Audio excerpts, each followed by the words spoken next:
Some breaking news. House Majority Leader Kevin McCarthy has dropped out of the race for House Speaker. Let's watch his announcement that was just released earlier. Shocked some of you, huh? Listen, we've been going through this campaign, talking to a lot of members, but the one thing I've always said, to earn this majority, we're servants. We should put this conference first.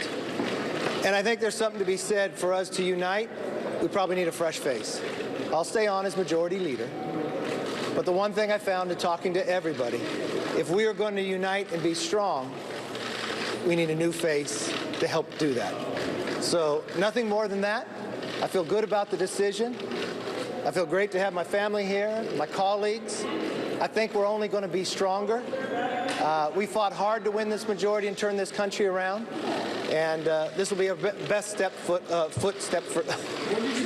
I messed up. You said 8 a.m. Words are hard, apparently. Trust me, I understand how that feels. All right, so if we're going to be united and strong, we need a fresh face to do this. So basically, this was the guy who was tapped to replace John Boehner, who was stepping down later this month. Now, John Boehner still needs to find a replacement. And so far, nobody wants to pick up the political hot potato that is the speakership. And that's funny because that fits into John Boehner's nightmare. Remember, he had joked earlier, I had this terrible nightmare last night that I was trying to get out of this job and I couldn't. I just couldn't. Well, looks like for now, you continue to be stuck there.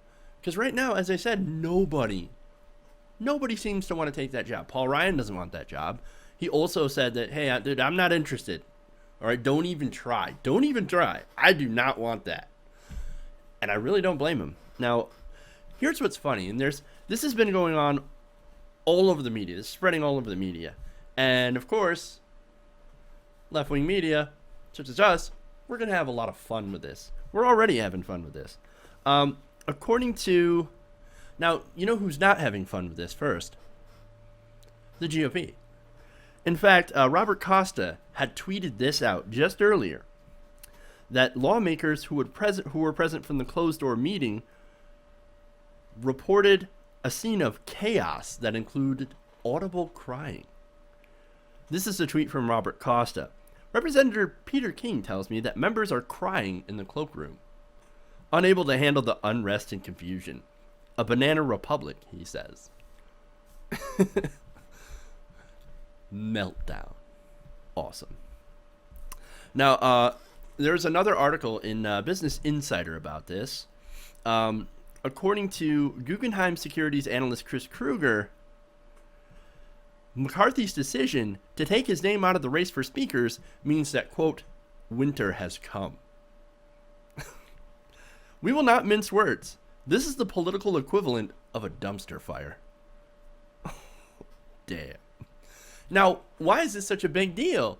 Well, because Congress has shit to do. You know, they kind of have to do the people's business.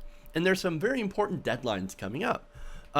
3 of these are coming up very soon. October 29th is basically the deadline to replenish the Highway Trust Fund. Now, we kind of need the Highway Trust Fund because they actually fund construction projects all over the nation. Which means if that runs out, we're going to have a little bit of an issue repairing our roads.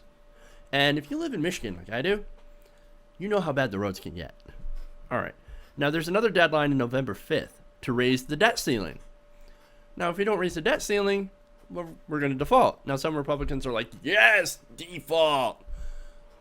Those are the more extreme Tea Party right-wingers in Congress right now that, ironically, are what caused Boehner, I should say, little Freudian slip there, caused John Boehner to get so pissed off at his job that he wanted to leave. Now, he kind of admitted it a little bit in some of the interviews. He was relieved to get out of this job because he had to continuously fight with these assholes that don't want to do anything. They essentially want to burn down the government. And the establishment doesn't want that. They actually do want to get things done because, well, you got to keep the trains running because that keeps the rich people happy. Keep the money flowing into the coffers of the rich. So, into their donors. Now, there's another deadline in December. That would, of course, be related to a government shutdown. You have to fund the government. If you don't fund the government by December 11th, the government's going to shut down, and guess who's going to get blamed? The Republican Party. So they're in a bit of an issue here. They're having a bit of an issue with not being able to choose a speaker because the speaker actually has a pretty important job.